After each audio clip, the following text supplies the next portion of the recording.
Coming off my review of the skateboard gaming classic Tony Hawk's Pro Skater, I've decided to continue with the genre and how the franchise attempted to put the Game Boy Advance on the map.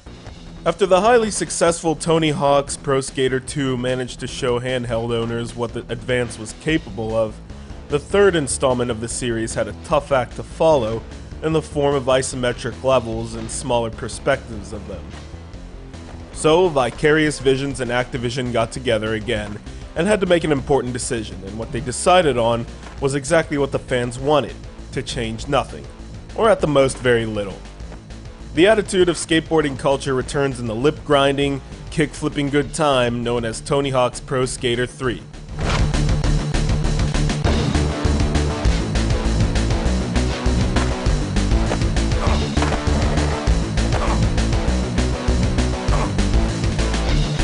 On my review of the first Pro Skater, I made it a point to mention how the trick system is simple and fun to use, sort of like special moves in fighting games, with the directional buttons coming first, followed by the button command to rail grind, grab, or flip.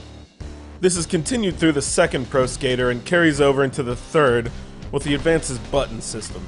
However, instead of the A and B buttons being your flip and grab, you'll have to use the shoulder buttons, and the A button activates your rail grinds and lip tricks.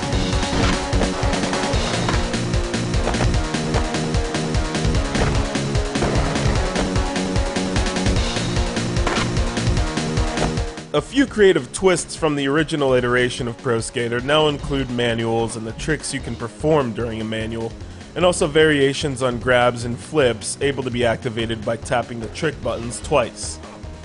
With all these new methods of trickery, expect to build much higher scores than before.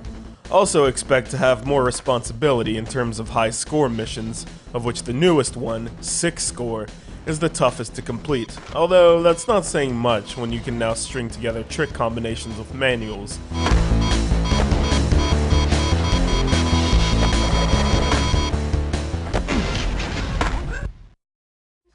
The evolution of the Pro Skater series, however, is best described by the new tricks you can perform and the variety of levels that put Player 1 on the spot in terms of places to skate.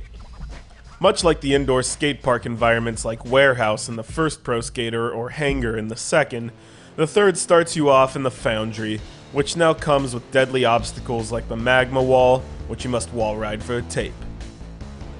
Other new levels include Rio, Suburbia, LA, and Tokyo, and the developers did well to work within the limits of the GBA to make colorful and exciting level design.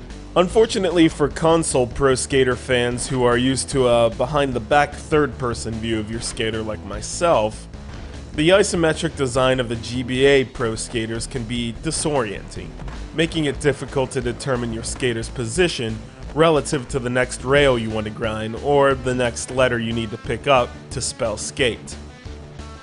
Also frustrating is the lack of a command to straighten out if you hit that quarter pipe too hard and are heading towards a trip to the hospital. Unlike console versions where you can hold a shoulder button to land on your wheels in mid-air, you can only helplessly watch as your skater crashes into the earth. Ain't gravity a cold bitch?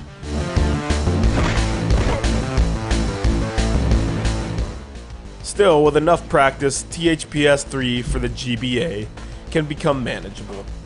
So strap on that grip tape and head for the skate park in Tony Hawk's Pro Skater 3, a fine addition to the big, happy Pro Skater family.